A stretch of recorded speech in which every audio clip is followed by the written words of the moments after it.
Okay, fam, welcome back. So today we're going to be going over the Grayscale Trust and talk a little bit about native crypto. So with that being said, let's get it.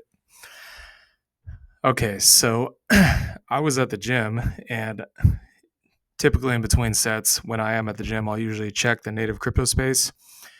And I was shocked to see that all coins were down. They got absolutely nuked, like 20 to 25%. So I was like, okay, what the hell is going on right now? Because again, I was not expecting there to be any kind of pullback in December. So, did a little research. Here's what I found. And again, I know we're not talking about the trust yet. We'll get into it in a minute. So, again, I guess the markets are pulling back on Nvidia, pulling back. I don't think it's just that. I think it's a little bit of the market's being kind of timid about the CPI. They always get like that before CPI. Am I worried about CPI? No, I think it'll be fine. I mean, maybe the markets pull back tomorrow and then Wednesday on CPI day they go up. That wouldn't shock me. Okay, so what really happened in crypto, apparently, I saw something else earlier too where I guess there was like 8.5 billion in profit taken on Bitcoin, which if that is the case, then I suspect that money is probably just going to get rolled into the alts anyways, which further confirms the rotation from Bitcoin into Ethereum and alts. But we'll have to see about that one. So yeah, basically traders going degen full, 10, 20, 50, 100x leverage. The crypto markets love to absolutely whipsaw these traders out of their positions. Trust me, I know, I've been there, not in crypto, but in futures. It does happen in any market. Okay. Especially if you're using leverage and you're not experienced and you don't understand what you're doing. Even if you do understand what you're doing, it can be potentially very dangerous. So yeah, a lot of liquidations happening. That is to be expected in a crypto bull run. I am not even a little bit shocked. Okay. But then I saw this chart of Bitcoin, and Bitcoin kind of had this flash crash here that probably explains the 8.5 billion in selling. Like I said, I suspect if that money truly is out of Bitcoin, it's probably going to go into the altcoins, would be my guess. So in terms of, I'll just take a look at one example, okay? I'm not going to look at too many examples here, but in terms of like pullbacks in the altcoin space, you guys are probably like freaking out, like, okay, what the F is going on here? 36% pullback on Fogcoin. Dude, what is this? I have a news flash for y'all. Believe it or not, this is actually normal for a crypto bull run. It may come as a shock to you, but for those of us that have been in the space for at least a cycle or two, we know exactly what we're talking about here, okay? So the pullbacks on any of these cryptocurrencies can be absolutely ridiculous, just like the upside can be absolutely ridiculous, okay? So Filecoin on its way up to all-time highs pulled back multiple times, 40+%, before eventually hitting a final peak. We kind of already accounted for this. This is part of the reason why I said it's always best to position yourself in the bear market. So you can see 154% gain, 190% gain. Then obviously this one's really stupid. So I'm not going to go too deep into it, but you guys kind of get the picture here, right? So was I really all that fazed by it? Not really. I kind of was I guess I was a little surprised that it happened this early, but then I was like, yeah, okay, whatever. If it dumps, we'll just buy more. And our cost basis is pretty low, not quite at the bear market lows exactly, but not far off. I mean, if I had to say, like, in terms of the positioning we took, in terms of 1 to 10, how good the timing of it was, I'd say it's probably like a 9.5. I mean, if it gets below our cost basis at all, we'll just buy more, or we could just simply hold and wait. I mean, the thing about these dumps is usually when you get these crazy, heinous dumps in markets, unless we're going into the bear market, which again, that's probably not happening right now. Okay, that's later down the road. Usually the dips get sucked back up immediately or pretty quickly thereafter, and then continues to rip pretty fast after that. Okay, it doesn't take long, maybe a couple of days, weeks, something like that.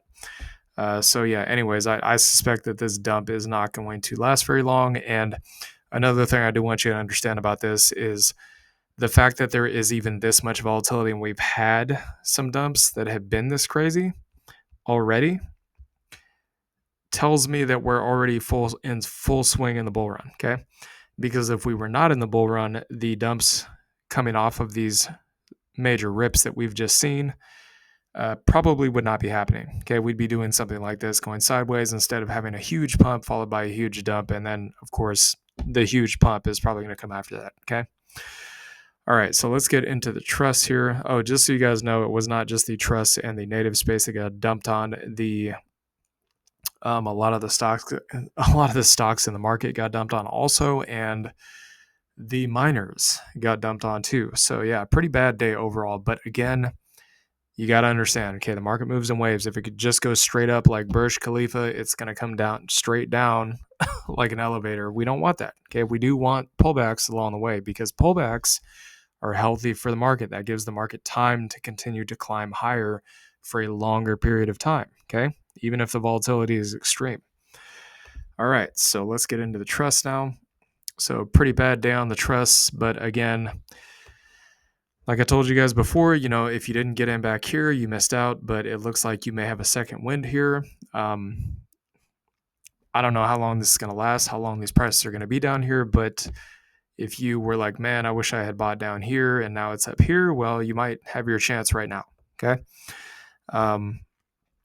Again, I don't know if these go lower. I don't know if they go higher. I suspect we're probably going to get a bounce here off 1760, but we'll have to wait and see. Okay. So anyways, yeah, 1760, 1750, that's the buy zone. Targets all the way up to 25 to 55. And again, these absolutely ridiculous pullbacks that you guys see that would normally not happen in stocks, that is normal for crypto in a bull market. Okay. So 206% gain, BCHG. Yeah, so I'd say about the EMAs here. So 740 to maybe 770 if it pulls back that far. I mean, if you don't want to wait, that's up to you. But this is not really much of a difference in price there. You could always just average down. So targets, I'd be looking for about 12.25 to about 20. You also have the swing high up there at 24. So pick your poison on that one. Roughly about a 210% gain. HZEN, pull back off of resistance. Am I surprised? Not really. I didn't think it was going to happen this soon, but yeah, apparently it did. So maybe you get a pullback to $5. That's what I'd be looking at if there was going to be one. Again, that's a big if, because we don't know how long these dips are going to last. 1140 to about 12.25 would be the target up here. 150% gain. Again, there's some metrics we can look at to kind of gauge when we think likely the swing low is going to be in, but it's never a perfect science. Okay, it's just kind of trying to take an estimate of where things potentially are going to be and where they're going to go. Okay, so ETCG, I'd be maybe looking for a pullback here to about 13.15. Probably anywhere in this box is a good price. So 13.15 all the way up to 15. I'd say about 15.90.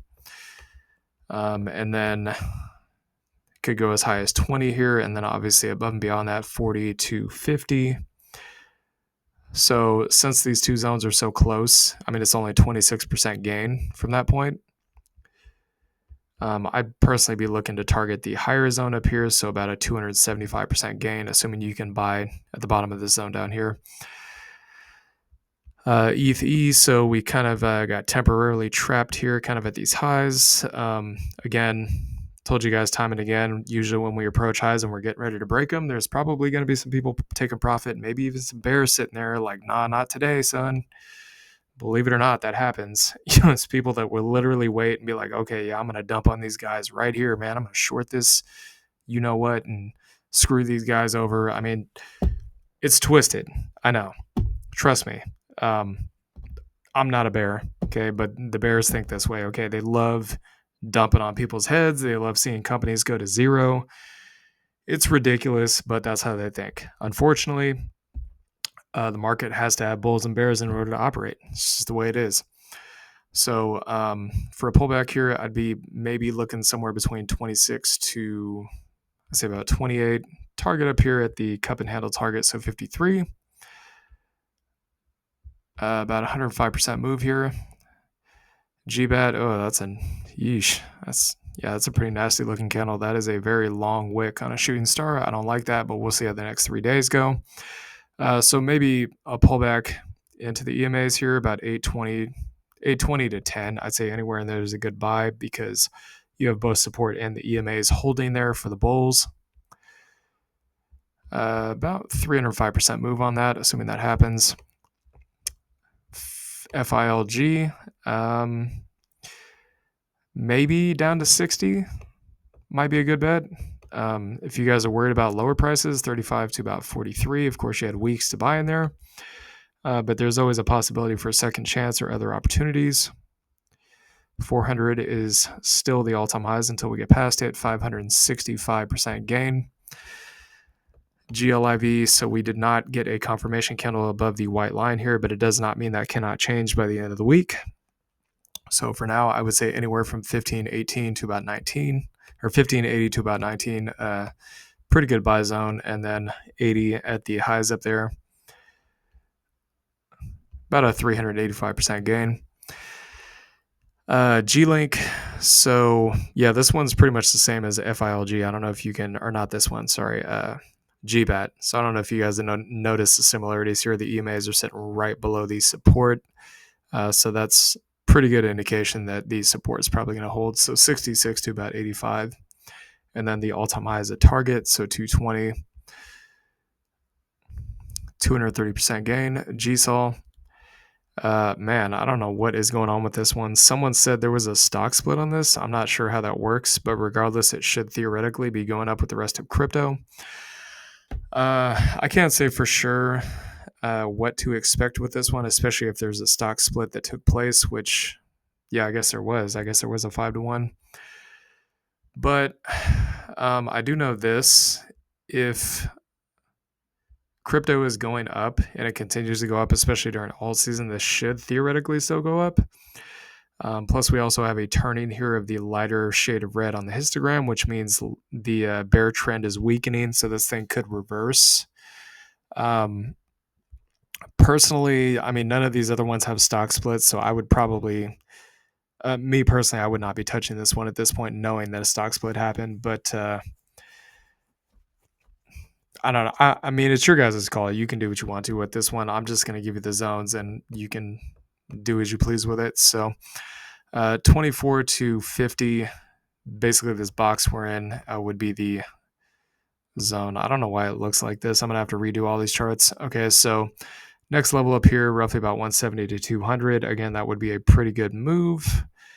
We have to consider the stock split. So that's still a pretty good gain. That's about 660%. Once I have all this figured out, I'll go over this exact chart again and maybe post an update for you guys on X. Okay, GXLM getting kind of swatted here at the highs. That's not really a shock. That's kind of to be expected, especially after 4 weeks of 4X. Not really shocked. So maybe 36 is the buy zone. I'd personally be looking for anywhere from 58 all the way up to the highs up here at 96. Because again, once these things get through these resistance zones, I mean, it's pretty much clear skies after that. These things could easily just shoot straight through. It does happen. 163% gain here. Mana, the only green one on the day. Shocking. Okay, so that is that's a hammer candle. That's actually pretty bullish. So we'll have to see how the week closes on this one. But yeah, still below the white line here. So structure is still holding. So for now, the buy zone going to be about 1740 to about 20. And then the target in this case can be about 70. Now, once we get a candle close above that white line, that is a confirmed break of structure. I would need to see at least one candle on the daily and the weekly time frame to come out and basically say, okay, yeah, maybe this has actually flipped now. So roughly about a 300% gain. Same thing on Zcash, getting swatted here at the local resistance. That's to be expected. Again, you guys got to understand, there's people trading this stuff too, okay? There's not just people like, okay, I'm going to buy at this price and then hold for 20x. You also have people day trading. You have people swing trading. You have people shorting. You have people doing options. There's different kinds of participants in these markets. So some of these guys may have been swing trading this zone down here or position trading and decided they wanted to take profit when it hit the zone, okay?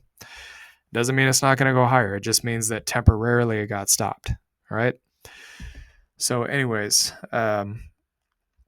this structural level right here, probably going to be a good area to buy. So about $6. And then of course the targets anywhere from, I'd say about $8 to about 10.5. Once we start kind of flipping these zones up here, we'll talk about going higher from that point. So about 72% gain. All right. Anyways, hope you all enjoyed this content. Please like, comment, and subscribe, and I'll see y'all later. Peace.